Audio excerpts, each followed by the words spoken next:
নমস্কার। কবি সুবিদাস গুপ্তের লেখা আমি সুভাষ বলছি।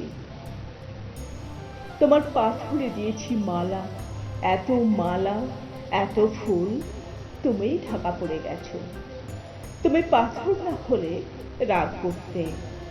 ৫৬ বছর আগের এক মধ্যরাতে এলগিন রোডের ৩ তলার ঘরে আলো জ্বলছিল।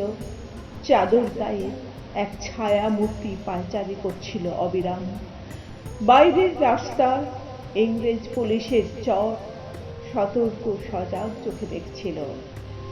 তার সব সতর্কতাকে বুদ্ধ বানিয়ে তুমি তখন অন্ধকার চিরে ছুটে চলেছ আলোর পথে। দেশের মানুষ, কাক পক্ষী কেউ টের পায়নি। তুমি চলে যাবার পর ৫৬টা শীত, বর্ষা, গ্রীষ্ম, উধাও, তুমিও সেই থেকে প্রত্যেক জানুয়ারিতে পৃথিবীর এপাড়া ওপাড়া সব মাটিতেই তোমার অনশ্বর পায়ের ছাপ।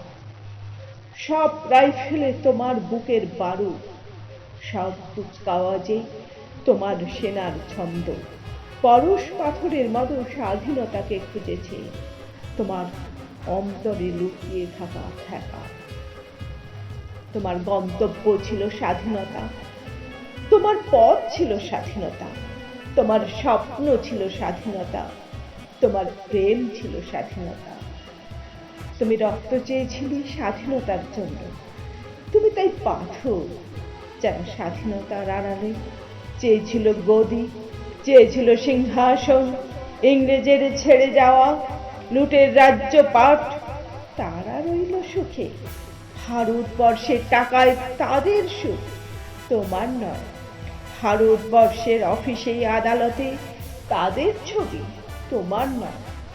ভারতবর্ষের সংবিধানে তাদের শৈশব, তোমার নয়।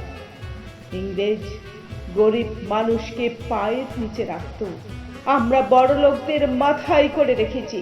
স্মাগলার কিংবা ডাকাতকে জোড়ো হাতে সভাপতির আসনে আহ্বান করেছি। ইংরেজ এদেশের ধন সম্পত্তি লুট করত, আমরা দেশটাকে বেঁচে দিচ্ছি।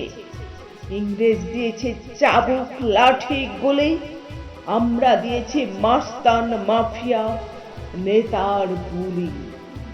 ইংরেজ দিয়েছে কালাপানি, সেলুলার জেল, আমরা দিয়েছি টিভিতে সুপারহিট মোকাবিলা আর আইনসভায় আয়ারাম গয়ারামের খেল। ৫৬ বছর আগের এক মধ্যরাতে পরাধীন এই দেশ ছেড়ে তুমি চলে গিয়েছিলে স্বাধীন এক স্বদেশে ফিরে আসার স্বপ্ন নিয়ে। তুমি ফিরে আসনি, স্বাধীনতা এসেছে তার কাঁধে, চুলি ভরে নিয়ে এসেছে ভোট নামক রাজসহযোগ্য, গণতন্ত্র নামক চিরায়ত মাৎসর ন্যায়, প্রগতি নামক লোক ঠকানো স্ট্যাটিস্টিক্স, সংহতি নামক বিস্ফোরণের চোরমার, ঐতিহ্য নামক মন্দির মসজিদের ঝগড়া, আর সমুদ্র ভরিয়ে দেওয়া ভাষণ, ভাষণ আর ভাষণ। ৫৬ বছর ধরে তুমি পাথর হয়ে আছো। ৫৬ বছর ধরে ভারতবর্ষ অধীর অপেক্ষায় কান পেতে আছে। ইথার তরঙ্গে কবে হঠাৎ শোনা যাবে স্বাধীনতার নিজস্ব কণ্ঠস্বর। আমি সুভাষ বলছি, আমি সুভাষ বলছি, আমি সুভাষ বলছি। ধন্যবাদ।